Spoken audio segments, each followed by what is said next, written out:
Vamos a hablar ahora de psicología, del diagnóstico y la aceptación del duelo por la pérdida de salud. Nos lo va a contar Estefanía Romero, que es psicóloga sanitaria y psicooncóloga en la Fundación Más que Ideas. Adelante. Como decía Xavi, soy psicóloga sanitaria y psicooncóloga. Eso quiere decir que estoy especializada tanto en enfermedades crónicas como en pacientes de cáncer. Yo de lo que se trata es el poderos hablar de un concepto muy desconocido para los que somos pacientes crónicos, que es este duelo por pérdida de la salud, que es un término, el duelo, que normalmente escuchamos hablar cuando se produce un fallecimiento. También se está hablando cada vez más si tenemos una ruptura traumática o incluso para temas de migración. Se habla de duelo migratorio, pero cuando nos diagnostican una enfermedad crónica, con todo lo que eso supone y con todas las fases que pasamos a nivel emocional y todo lo que cambia nuestra vida, pues nadie nos dice en ese momento del diagnóstico que tenemos que pasar un duelo. Así que yo hoy lo que os animo es a que recorráis conmigo ese proceso de diferentes fases que vivimos cuando tenemos que enfrentar un duelo por la pérdida de la salud y que vayamos juntos, cada uno reflexionando, que he visto que hay pacientes, parejas, diferentes tipos de familiares, que veáis cada uno de vosotros y de vosotras por qué fases he pasado, en qué fase me encuentro y cuáles son esas emociones que nos están resultando un poquito más difícil de gestionar. Hablaremos, por tanto, de esas fases del duelo y cómo gestionarlas, de la importancia de apoyarnos en el entorno, que no se nos olviden los familiares que también pasan su propio duelo, y de cuándo tenemos que acudir a la psicóloga. Digo la psicóloga porque la gran mayoría somos psicólogas y siempre se dice en masculino y eso no puede ser. ¿Cuáles son las fases que tiene cualquier duelo? Son esas fases que a lo mejor son conocidas por alguna de vosotros, que son la negación, la ira, negociación, depresión, aceptación. Esto se explica así de una forma didáctica, porque realmente no es algo lineal. No tenemos que pasar en todas en orden. La aceptación no es una meta a la que llegar y ya nos quedamos aquí y nos plantamos, sino que a lo largo de la convivencia con una enfermedad crónica como es la amiloidosis, vamos a tener que hacer pequeños procesos de aceptación. Aceptación del diagnóstico en sí, de cada uno de los tratamientos, de si tenemos algún efecto secundario, el incorporarlo en nuestra vida, de todas las diferentes sintomatologías que tenemos y también de los cambios que tenemos que hacer en nuestro día a día, en nuestra rutina. Entonces, que nadie se sienta mal si se reconoce que en algún momento de su vida ha podido estar en un proceso más cercano a la aceptación, y es que justamente ahora que me acaban de cambiar la medicación veo que estoy más triste, más enfadado, que me cuesta un poquito más volver a ese estado emocional que teníamos antes. Eso es totalmente normal. Decíamos que esa primera fase, que esa siempre es la primera, puede durar unas horas, unos días, meses, y hay personas que lamentablemente se encuentran casi de forma crónica en ella, y ahí es cuando nos tiene que empezar a preocupar, que es esta fase de la negación. En los primeros momentos es adaptativa. ¿Por qué? Porque cuando nos dan una noticia como es que de ahora en adelante vamos a tener que convivir con una enfermedad, es demasiada información con la que lidiar, unas emociones muy intensas que nos superan y nuestra mente necesita un tiempo para poder hacer frente a todo ello. Entonces no es extraño que los primeros días, primeras semanas incluso, no queramos creernos del todo que esto que nos acaban de contar nos está pasando y que nos está pasando a nosotros. Vamos a necesitar un poquito más de tiempo, más consultas, comenzar con ese tratamiento y que veamos cuáles son esos beneficios para poquito a poco poder salir de ella.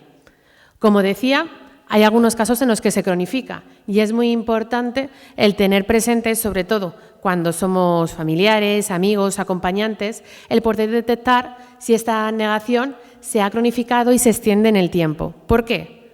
Porque si no asumimos que tenemos este diagnóstico de amiloidosis, no asumimos que tenemos que tomar esa medicación, seguir esas consultas, ese tratamiento, vamos a tener una mala adherencia al tratamiento y, por tanto, pues todo lo que nuestro equipo sanitario está poniendo a nuestra disposición para poder estar lo mejor posible, no lo vamos a poder seguir tal y como nos han pautado. ¿Cuáles son los pensamientos o frases que acompañan a la negación? Pues esa sensación de se han equivocado, no me puede estar pasando esto a mí, no necesito tratamiento, esto seguramente que en unas semanas o unos meses se soluciona. También, ¿no?, ese proceso que también hablaremos más adelante de voy a buscar una segunda opinión, es totalmente válido, es un derecho que tenemos, pero tenemos que vigilar cuando ya llevamos 4, 5, 6 opiniones, todos los médicos nos dicen lo mismo y a lo mejor es un poco de resistencia a la aceptación de este diagnóstico que nos acaban de dar. Otra de las fases es la ira, que es ese enfado que tenemos y que muchas veces, hablaba con algunos de vosotros y de vosotras en el café antes, pagamos con las personas de nuestro alrededor, de nuestra familia, de nuestro entorno. ¿Por qué? Porque necesitamos desahogarnos de ese enfado que tenemos dentro, de que hayamos tenido la mala suerte, bien sea genético o no sea genético, de que nos haya tocado a nosotros y que tengamos que estar viviendo con esto, que conocemos a un montón de personas en nuestro alrededor que es que no les pasa, no tiene este diagnóstico, tiene buena salud y lo que muchas veces, ¿no?, decían los pacientes y se cuidan mucho menos que yo y fíjate que me ha tenido que tocar a mí.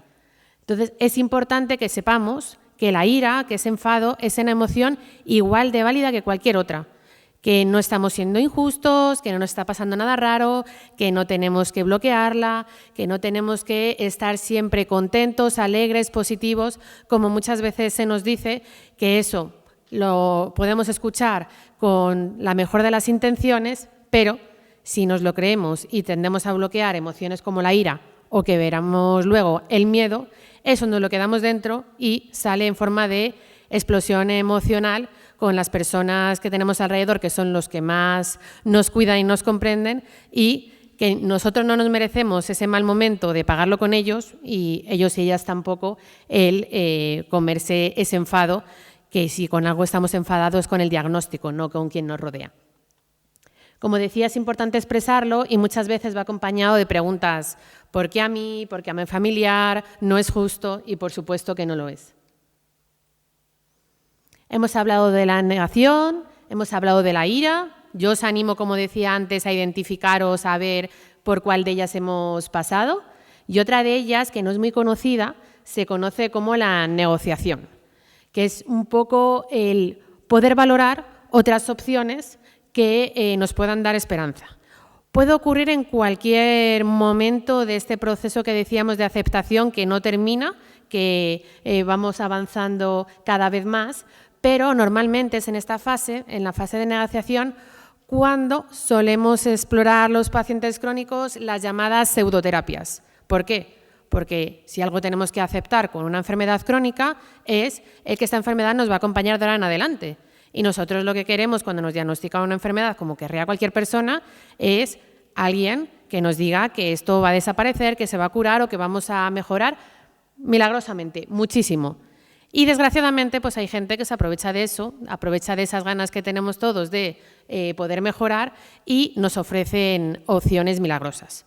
Para esto es muy importante que nos apoyemos en las asociaciones de pacientes, que podamos consultar con nuestro equipo médico aquello que hemos escuchado, que hemos oído y que nunca, nunca, nunca, de una forma totalmente unilateral y porque alguien me ha contado cualquier cosa o que lo he leído no sé dónde, tomamos la iniciativa de dejar nuestro tratamiento y podernos optar a una de estas opciones milagro. Pero es normal que nos pique la curiosidad y que nos lo planteemos. ¿Por qué? Porque somos humanos y estamos en proceso de aceptación de este diagnóstico. También en esta fase de negociación aparece la culpa, porque con independencia, insisto, tanto si es genético como si no es genético, los seres humanos tendemos a querer controlar aquello que nos pasa. Entonces, muchas veces en ese control, en ese raciocinio, es en lo que nos sentimos más cómodos. Si buscamos y tratamos de encontrar alguna explicación de esa pregunta que decíamos antes que no tiene respuesta en la fase de la ira, de ¿por qué a mí? Si la conseguimos encontrar, sentimos de, claro, si yo encuentro lo que he podido hacer diferente, lo que he podido hacer mal incluso, o el por qué esto me ha pasado a mí, ya lo voy a poder entender mucho mejor y voy a poder tratar de evitarlo, incluso recomendar a las personas de mi entorno o a mi familia, si tenemos componente genético, que no hagan esto o aquello y así esto no ocurrirá. Y este sentimiento de culpa nos puede hacer muchísimo daño y muchas veces está cargado, ¿no?, de posible información explicativa médica que en el momento en el que le demos la vuelta, lo mejor que si le estamos dando vueltas a la cabeza es que en la próxima consulta que tengamos con nuestro especialista que podamos decir, oye, yo he estado pensando esto, he estado pensando en aquello, ¿tiene sentido? ¿Está relacionado? ¿Se pudo deber? Pues como hemos visto hoy, ¿no? Con ese ejemplo de la mononucleosis, pues si escuchamos algo, lo preguntamos y nos pueden decir, pues puede tener que ver, puede no tener que ver, pero seguramente que no habrá ninguna relación lineal o directamente, porque si algo sabemos de las enfermedades es que son muchas las causas que las pueden explicar. Hemos hablado de 3 de las 5 fases. Esta es la que la mayoría de las personas temen. Y cuando hablo de la mayoría de las personas no hablo únicamente de los pacientes, porque las que más los temen son los familiares. Es una cosa que se preocupa muchísimo porque se asocia a esta fase de depresión o tristeza profunda. Depresión no es una depresión clínica como tal, sino es una tristeza adaptativa a ese diagnóstico que nos acaban de dar, que preocupa mucho a las personas del entorno del paciente porque lo asociamos a abandono del tratamiento. Es que si le veo triste y le dejo que siga triste, se me hunde, se me deprime, va a dejar la medicación, no va a querer ir a las consultas, entonces lo que hay que hacer es animarle. Es que le veo triste, pues que le distraigo, que salga, que no te quiero ver así, que es que así no avanzamos, que la actitud es muy importante y ese tipo de comentarios pues que seguramente hayáis escuchado todos y todas. Pero es que ¿cómo no va a estar una persona a la que le han diagnosticado una enfermedad crónica que va a tener un tratamiento de por vida y que va a tener que hacer sus revisiones, sus pruebas, ¿cómo no va a estar triste, al menos durante esos momentos difíciles con la enfermedad o al menos en ese tiempo que nos vamos haciendo un poquito la idea de qué va todo esto? Es que lo raro sería que no estuviera triste. O sea, yo cuando alguien me viene a la consulta y me dice que lo está llevando muy bien y que quiere confirmar que efectivamente está haciendo todo bien, si no ha estado triste es cuando le doy una siguiente cita, porque ahí tenemos un bloqueo emocional increíble. No nos puede parecer perfecto y nos puede parecer bien el tener un diagnóstico así. ¿Que es algo totalmente normal y que tenemos que aceptar? Sí, pero ese proceso de tristeza, de ira, de negociación que hemos hablado antes, forma parte del proceso. Luego ya llegará el momento de normalizarlo, luego llegará el momento de incluirlo en nuestra vida, de convivir con la enfermedad y que no adopte toda nuestra identidad y que no sea el centro de nuestra vida. Pero hasta que llegue ese momento, que todavía falta un poquito más, pues necesitamos este proceso, ¿no?, de tristeza en el que pues tenemos que desahogarnos de todo lo que supone el adoptar esta nueva forma de vida, todos esos cambios y adaptaciones que tenemos que llevar a cabo. Y una de las preocupaciones que se suele tener es en cuanto a nuestra valía. Si somos más fuertes, si somos menos fuertes, si somos capaces, si no somos capaces. Si algo nos enseña el poder pasar por una enfermedad como esta, el poder hacer frente a una enfermedad crónica como la amiloidosis, es que cuando miramos atrás, después de meses, años incluso, nos sorprende el todo lo que, si nos hubieran preguntado ese primer día que nos dijeron la palabra, que seríamos capaces de hacer, todo lo que hemos conseguido y que en ningún momento hubiéramos sospechado. Entonces, cuando tengamos dudas de si somos capaces o no somos capaces de hacer frente al siguiente tratamiento, al siguiente reto, yo os animo a mirar para atrás y deciros, si yo en ese momento me creía capaz, pues seguramente no. ¿Lo he hecho? Sí. Pues ¿por qué no lo voy a hacer otra vez? Y luego tenemos como esta quinta fase la aceptación. ¿Cuándo podemos decir que estamos en esa aceptación que hemos dicho que no es una meta, sino que es un lugar donde quedarse? Cuando la amiloidosis es parte de nuestra... cuando vemos la amiloidosis como parte de nuestra vida, como nuestro acompañante. Es decir, no somos la amiloidosis, no todo gira en torno a ello, no es algo que nos define, sino algo que nos acompaña. También cuando todas las conversaciones de nuestro entorno ya no giran en torno a la amiloidosis, porque como nosotros no somos la amiloidosis y somos muchas cosas más, solo esto es algo que tenemos diagnosticado, algo que nos acompaña, podemos hablar de otras cosas, podemos quedar con otras personas con las que quedábamos antes, no giramos toda nuestra vida con respecto a la enfermedad, otros pacientes. Eso es una parte muy importante porque nos van a ofrecer mucho apoyo y está muy bien que a través de asociaciones de pacientes estemos en contacto con otras personas que tienen nuestra enfermedad. Pero oye, es que hay otras personas que no la tienen, que aunque a lo mejor en estos aspectos no nos van a entender tan bien como los que sí, pero es que se han formado parte de nuestra vida antes porque vamos a echarles un lado ahora. Y también es muy importante, Cuando aceptamos la amiloidosis ya no rechazamos planes, sino que tratamos de adaptarlos. Ya no nos aislamos, sino que somos selectivos en función del apoyo o no que nos estén dando las personas de nuestro entorno, si merece o no merece la pena que estén en nuestra vida.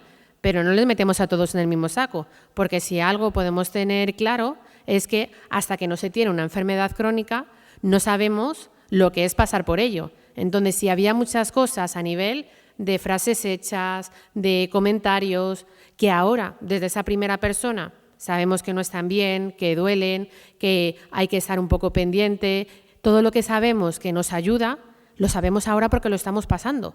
Pero en su día, antes de que lo pasáramos, muy probablemente habríamos hecho o dicho algo que ahora nos arrepentimos. Pues como las personas de nuestro entorno no han tenido esta situación para aprenderlo, vamos a transmitirles, por eso es muy importante la comunicación, lo que nos ayuda y lo que no. Pero no podemos pensar que ellos mágicamente lo vayan a adivinar y también echarles en cara de que no tengan este aprendizaje que nosotros hemos hecho sobre la marcha. Vale. Muy importante, es diferente la aceptación de la resignación. Hay muchas veces que lo confundimos. Cuando hablamos de resignación, nos conformamos, al comparar nuestra situación con la pasada, sentimos tristeza, enfado, tenemos gran malestar emocional, tenemos pasividad, un poco de, bueno, es lo que hay y nos quedamos ahí. Cuando aceptamos, tenemos una actitud activa y de cambio. Nos involucramos en poner en marcha todo lo que esté en nuestra mano para estar mejor. ¿Que sentimos que tenemos dificultad con alguna de estas fases que hemos hablado ahora, que hay alguna emoción que se nos resiste? Pues buscamos apoyo psicológico para poder aprenderlo. ¿Que sentimos que nos ha recomendado nuestro especialista que nos puede venir bien algún cambio a nivel de alimentación, de ejercicio? Pues nos involucramos y no nos reducimos todo a ir a las consultas, tomar la medicación y ya, sino, oye, que si hay más cosas que puedo hacer, yo las hago, me informo y, en definitiva, pues todo lo que está en nuestra mano lo ponemos en marcha. Es muy importante, como decía antes, que tengamos presente que toda la familia estamos pasando por esto y que el duelo, como es individual para cada uno, a lo mejor el paciente está en una fase ya cercana a la aceptación y su familiar está en la negación, en la ira, en la tristeza, y eso no es nada raro, pero es importante que si estamos aquí y hemos identificado cuál es nuestra fase, que luego cuando vayamos a casa, que nos comentamos cómo estamos y cuáles son esas situaciones y emociones que nos sean difíciles para apoyarnos. Porque si ya como paciente o familiar hemos pasado por otra, podemos decir, oye, pues yo cuando estaba tan enfadada me ayudaba pues el poder dar un paseo, el desahogarme. Pues yo no lo quería hablar contigo para no ponerte mal y llamaba por teléfono a no sé quién. Tú si quieres puedes hablarlo conmigo, pero es muy importante que lo hables con alguien, que también, tanto con nuestros familiares como también con otros pacientes, que nos demos esas pautas que nos ayudan y si no las tenemos, por supuesto, los profesionales vamos a seguir ahí. Luego también es muy importante que sepamos lo que decíamos antes, que toda esa intención que tienen de sacarnos de la tristeza, del enfado, del miedo, es para tratar de cuidarnos lo mejor posible, pero como hemos dicho que todas las emociones son normales, pues a partir de ahora trataremos de aceptar y respetar esas emociones y no bloqueárselas a nadie. Y ya por último, para terminar, ¿cuándo necesito ir a la psicóloga? Necesito ir a la psicóloga si me acaban de diagnosticar y siento que podría ser una ayuda en ese acompañamiento en el camino de la aceptación. Muchas veces el ir a la psicóloga desde una parte preventiva, de decir, yo sé que esto es difícil, que supone cambios, voy a ir y voy a tener unas pocas sesiones para llevarlo lo mejor posible, es una muy buena opción. Si ya ha pasado un tiempo desde el diagnóstico, nos hemos quedado enganchados en alguna de esas emociones que sentimos que no tenemos estrategias para ello. Sí, como decíamos antes, en casa solo se habla de la amiloidosis, cuando hablo cuando algún amigo o algún vecino me pregunta qué tal estoy, solo le respondo con respecto a la salud, porque doy por sentado que todo el mundo me habla de mi salud y yo solo hablo de eso. Si nos estamos aislando, si hemos dejado las actividades, bien porque no las podamos hacer y no nos hayamos dado la oportunidad de adaptarlas o cambiarlas por otra, o porque sentimos que como nadie está pasando por esto y nos entiende al 100%, pues no queremos exponernos a el poder estar con otras personas que nos puedan hacer algún tipo de comentario que nos pueda herir. Si no sabemos cómo explicárselo a los demás, muy importante, también es una de las cosas que practicamos, el cómo explicar a los demás, y también, que no lo he incluido ahí, si no sabemos cómo plantear las dudas que tenemos a nuestro médico. Si vamos a la consulta y sentimos que siempre nos bloqueamos, que incluso llevamos apuntadas las preguntas, pero luego llego ahí, me pongo nerviosa, me pongo nervioso y nunca digo nada, también estamos los psicólogos especializados en enfermedades crónicas para poder trabajar y poder trasladar esas preguntas de una forma en la que nos sintamos cómodos. Si tenemos dificultad para dejarnos ayudar o si nos resulta difícil ayudar a nuestro ser querido. Esto ha sido un resumen de lo que es ese duelo por pérdida de la salud. Espero que os haya ayudado y cualquier duda que tengáis con cosas concretas de gestión emocional o de comunicación, pues yo encantada de resolverlas después. Muchas gracias.